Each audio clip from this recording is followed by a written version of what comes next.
we got a saying around here is like, you are not the boss of me, right? And so we're not going to show up on Sunday as a staff and spend hours looking at the formations that our opponents are going to run and drawing them up and, well, okay, what are we going to call this formation, or what are we going to call this formation, and how are we going to line up to them, and all that kind of stuff.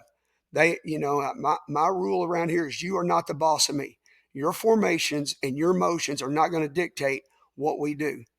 And it's not going to dictate what I teach my kids this week, right? Granted, we have to adjust things, but we are going to live in our system.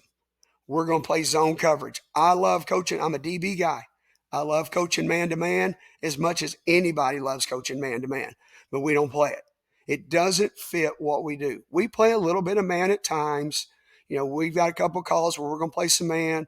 We'll play some man under two with some stuff behind it in some past situations, but we are a zone coverage team. We are a zone pressure team all the time. That's what we do. We want to live to create confusion and uncertainty for the offense all the time. We want to stress the line of scrimmage.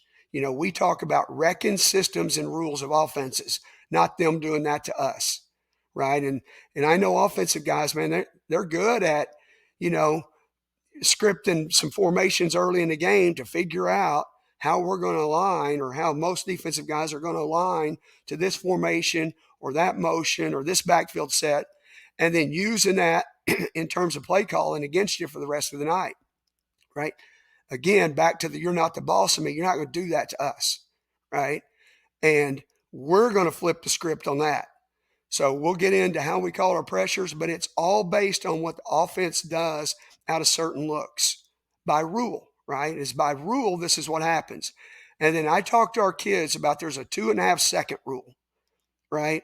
And I'll hit this again when we get into some blitzes and especially when we get into coverages as well. But the 2.5 second rule is this. Most plays take 2.5 seconds to happen, right? For the ball to get back into the line of scrimmage in the run game, or for a ball to get out in the passing game. I get that there are some plays that hit in the line of scrimmage faster than that. Fullback trap out of the wing tee, midline out of under center, flex bone.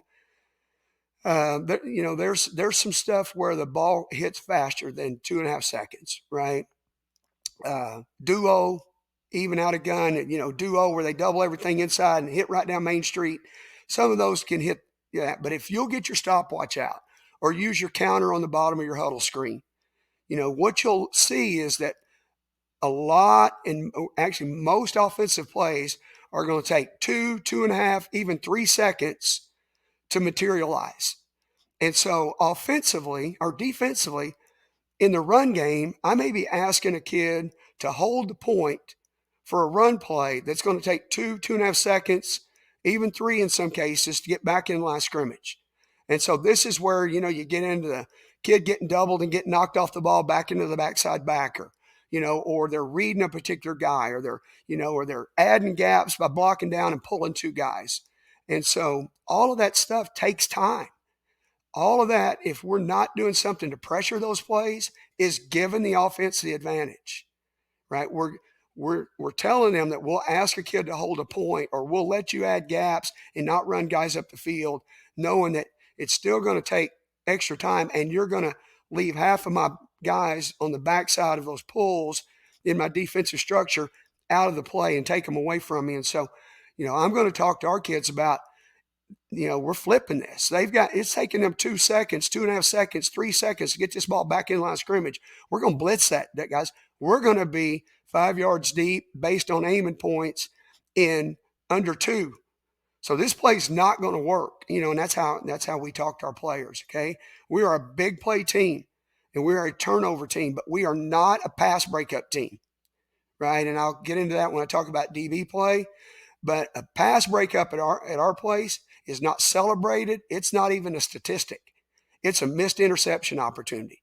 So we are not celebrating PBUs. Right? We want to attack every ball, and we should have every opportunity under the sun because we're playing zone and we should see it and go get it. Right? We are a tackle for loss team. Right? We want over half of our percent of our opponent's plays to be for 0 yards or less. And we are a sack team.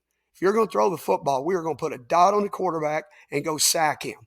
And I'm going to talk about launch points and how we teach our kids to rush spots instead of guys. And we are always going for a knockout. Like we are literally trying to get you behind the chains in the backfield or turn you over every snap. And you'll be like, is that legit? And as we go through this, you'll see like, yeah, that's legitimately what we're trying to do. Okay. I've hit this a little bit, but we want maniacal effort and intensity, both coaches and players, right? And we are going to talk to our kids about running through hits. The thing that people miss about this style of play is the physicality. They get caught up in, oh, it's two off the edge, or it's a double A gap blitz, or they got guys standing up, or they have all those DBs back there at 12 yards, and you get caught looking at pictures and pre-snap pictures and sometimes forget to focus or stop focusing once the ball snapped. And what I'm going to show you over and over and over is the level of physicality that we play with, the knockback that we get in the line of scrimmage, our ability to run through hits on the perimeter, and so on. And we are built system-wise where all we've got to do is get in a situation. And we have plenty of things to do situationally to give us chances to win. Okay?